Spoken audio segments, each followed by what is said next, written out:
Sebelumnya, ratusan anak meninggal dunia setelah mengalami gagal ginjal akut akibat obat sirup. BPOM lantas menarik seluruh obat sirup yang dinilai menjadi penyebab kasus gagal ginjal akut. Bahkan sejumlah pabrik obat yang dianggap melanggar aturan kandungan dalam obat sirup disegel hingga ditetapkan sebagai tersangka.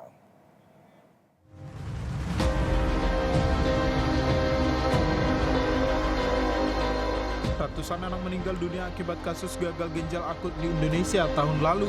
Pemerintah menyatakan kasus tersebut akibat keracunan bahan obat sirup yang mengandung etilen glikol atau EG dan dietilen glikol atau DEG.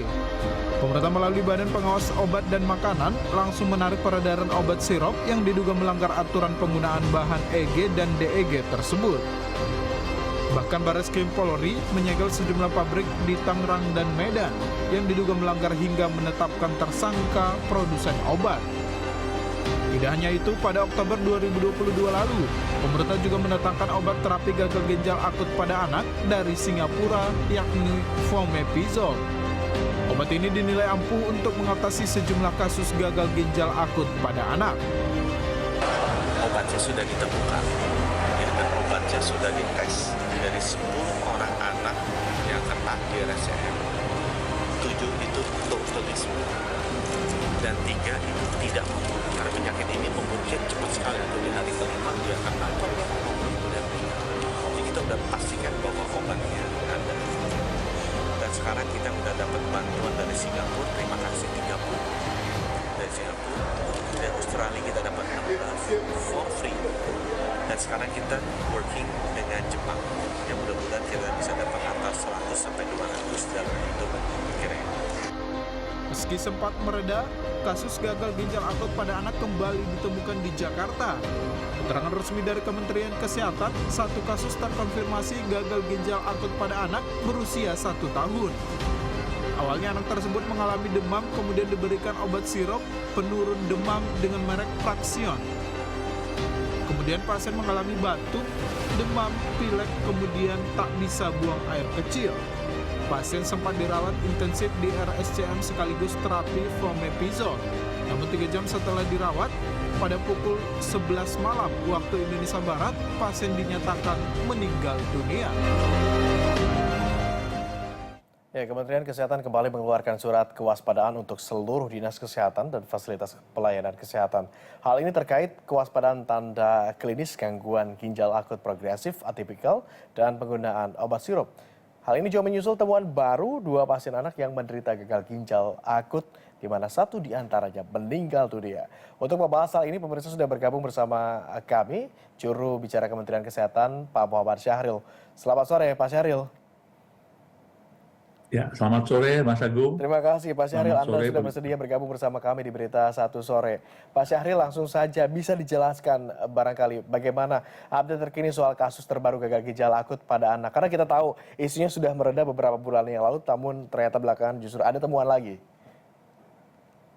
Ya betul, jadi sejak Desember awal kemarin kita sudah tidak ada penambahan kasus lagi ya, bahkan yang meninggal juga tidak ada ya. Namun kemarin pada awal Februari, kita mendapat laporan dari Dinas Kesehatan DKI, itu ada 2 kasus yang dilaporkan, 1 anak 1 tahun yang meninggal dan itu sudah konfirmasi, artinya sudah diperiksa dan memang di dalam plasma darahnya ada toksik zatnya yaitu etilen glikol, dan juga di dalam sirup yang diminum sisanya diperiksa juga mengandung zat toksik tersebut. Jadi 1 sudah dinyatakan konfirmasi, tapi yang bersangkutan tidak bisa kita selamatkan lagi dan meninggal pada tanggal 1 Februari yang lalu. Walaupun sudah masuk antidotumnya, Fomepizole, cuman karena pasien ini sudah terlanjur berat ya stadiumnya sehingga tidak ditolong lagi. Nah, sementara yang 1 lagi itu dalam apa kita sebut dengan suspek ya, karena saat ini tidak ditemukan zat toksik di dalam darahnya, negatif. Hanya saja pasien ini masih dalam pemeriksaan lebih lanjut untuk membuktikan apakah sisa obat atau sirup yang diminumnya juga mengandung zat toksik tadi. Jadi untuk yang 1 ini belum kita sebut konfirmasi, pasien. Dan saat ini masih dirawat di RSCM. Baik, Pak Syahril, yang sempat kami tahu adalah Kemenkes sebelumnya kan sempat menarik seluruh sediaan sirup begitu di pasaran yang diduga memiliki kandungan cemaran etilen glikol. Kenapa yang ini tiba-tiba ada sediaan sirup lagi yang justru mengandung cemaran serupa, yaitu etilen glikol? Begini, jadi sejak kasus yang lama yaitu terjadi toksisitas pada sirup, kita kan melarang peredaran, tetapi setelah itu kan dilakukan penyelidikan dan pemeriksaan lebih lanjut, dan ada akhirnya obat-obat yang memang sirup sudah dibolehkan karena dianggap aman oleh Badan POM sebanyak 508. Ya, hanya saja pada kasus yang pertama tadi ada satu obat yang tadi sudah disebutkan ya, Fraksion itu setelah diperiksa sisa obat dari pasien itu mengandung etilen glikol itu. Nah, tentu saja ini semua belum final, masih dalam pemeriksaan penyelidikan dari Badan POM, dan kita juga untuk memastikan apakah betul sediaan obat yang ada atau bahan bakunya. Nah, tentu saja tunggu dengan kesabarannya kita akan memberikan pengumuman kepastian dari obat ini. Baik, Pak Syahril, sejauh ini lantas bagaimana imbauan terbaru dari Kemenkes terkait gagal ginjal akut pada anak ini? Ya, kita sudah punya pengalaman, Mas ya. Jadi pengalaman di pertengahan tahun yang lalu, bahwasanya pengalaman itu mengatakan gagal ginjal anak itu disebabkan oleh intoksikasi atau keracunan. Jadi dengan pengalaman itu kita saat ini gerak cepat. Jadi satu yang sudah kita lakukan untuk menyelidiki langsung apakah ada kaitannya obat yang diminum, sirup yang diminum itu mengandung, gitu ya. Apakah dia menjadikan penyebab kegagalan ginjal itu yang menjadi keracunan pada ginjalnya dan menyebabkan kematian. Yang kedua, tentu saja kita bekerja sama dengan Badan POM untuk menarik seluruh obat yang tadi, yang diperkirakan tadi dan diminta oleh perusahaan yang memproduksi itu menarik kembali dengan secara sukarela. Dan satu lagi kita melakukan langkah respon cepat, yaitu memberikan surat kewaspadaan ya kepada seluruh dinas kesehatan, fasilitas pelayanan kesehatan, rumah sakit, puskesmas, kemudian dokter, termasuk farmasi, untuk berhati-hati dengan kasus ini, dan untuk khusus fasilitas pelayanan kesehatan dan dokter tetap mempunyai kewaspadaan terhadap gejala-gejala adanya gagal ginjal akut tadi, yaitu demam, kemudian terjadi penurunan produksi urin atau air kencing sampai tidak ada sama sekali. Dan tentu saja himbauan terakhir kepada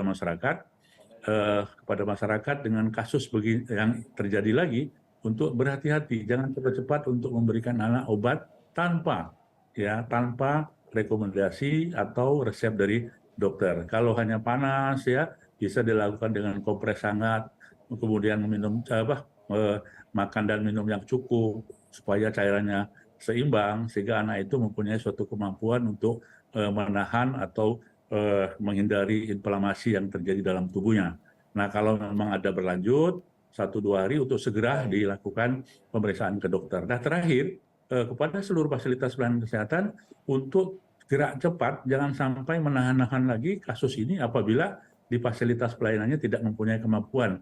Umpamanya tidak ada dokter anak, tidak ada untuk cuci darah, apalagi tidak ada untuk antidotum, pomefisol, maka jangan untuk menahan pasien yang dicurigai terhadap kasus-kasus gagal ginjal karena intoksikasi ini.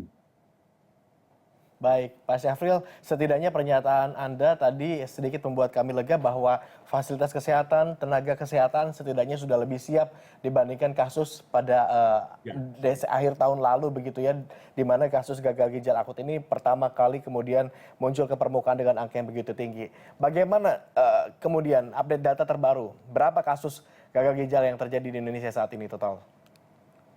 Jadi sejak awal Desember kita sudah berhenti sebetulnya kasus ya, dan saat ini kita jumlah kasusnya sebanyak 327 ya kalau di total dari yang lalu ya, dan saat ini yang masih dirawat ada 7 orang di Rumah Sakit Cipto Mangunkusumo karena yang sisa yang lalu ternyata tidak gampang penyembuhannya, membutuhkan waktu yang cukup lama ya. Jadi yang meninggal ada sebanyak 204 dan yang sembuh 116. Jadi itu update kasus kita, dan mudah-mudahan dengan kesiapsiagaan ini kita tidak ada lagi penambahan kasus yang sama dengan kejadian yang kita alami di waktu yang lalu gitu ya. Amin. Terima kasih Pak Syafril, tentunya harapan yang sama juga terungkap dari kita semua bahwa gagal ginjal akut ini bisa ditangani dengan baik, juga bisa diantisipasi oleh berbagai pihak dengan baik. Imbauan Anda kepada orang tua juga sedemikian baiknya tadi, mudah-mudahan dapat kita aminkan bersama-sama. Terima kasih atas kesediaan Anda untuk bersama-sama kami di Berita Satu Sore, Pak Syahril. Dan pemirsa, demikian perbincangan kita dengan juru bicara Kementerian Kesehatan Muhammad Syahril. Berikutnya pemirsa, Direktorat Tindak Pidana Tertentu Barreskrim Polri telah menetapkan 4 tersangka perorangan dan 5 tersangka korporasi dalam kasus gagal ginjal akut pada anak, dan berikut tersangka gagal ginjal akut anak.